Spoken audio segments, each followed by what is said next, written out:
Hi everybody, this is Kimberly with Globalware. Today I just want to give you a quick update about entry requirements for Cuba, as you know, are always changing. So it is currently the end of October 2025, and right now you no longer need a tourist card. You'll need an e-visa and a Viajeros form. Couple of tricky things about that. The Viajeros form, which is really what flight you're arriving on, the date, whether you're feeling sick, things like that, you really can't fill that out until 48 to 72 hours prior to your flight. I'd try at 72 hours. Second, your e-visa, which you should do first if you can. If you go via the US route, which will email you, you unfortunately have to send in by snail mail either a money order or a check. So you have to allow time for that, kind of a drag. If that's not going to work for you, there is one other option to get your e-visa that our volunteers have been using, and that's going through a service that's based in Paris.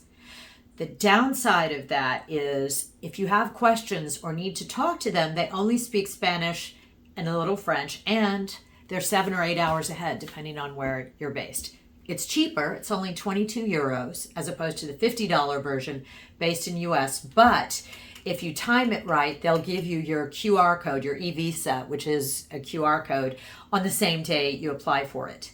If you do that, if you go the e-visa route via the French version, then first you're going to apply for your e-visa, and at the end of the process, it will walk you through getting to the Viajeros form. When you're done with that, they will email you a form that I would print out to bring with you and have on your phone. It's got a QR code that both will need to see as you arrive into Cuba. They'll also check it as you do your last port of entry. So, for example, if you're going Dallas, Miami, Miami, Havana, they'll check it there.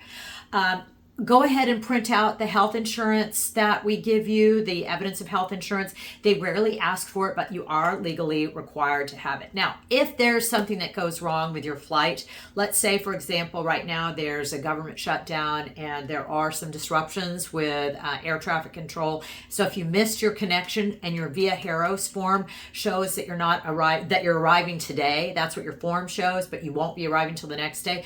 That form is now good for 3 days. So I wouldn't sweat that too much. There is a kiosk in the airport where you can get your Viajeros form in Miami, but not your e-visa. So the e-visa is the most important one, the one you definitely want to do in advance. Again, it's more expensive if you go the US route, which is $50.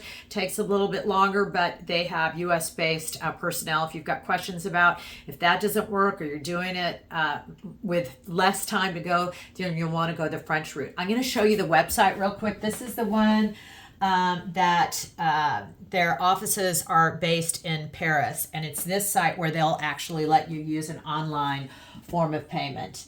Anyway, and it's 22 euros. Hope that helps. Bye.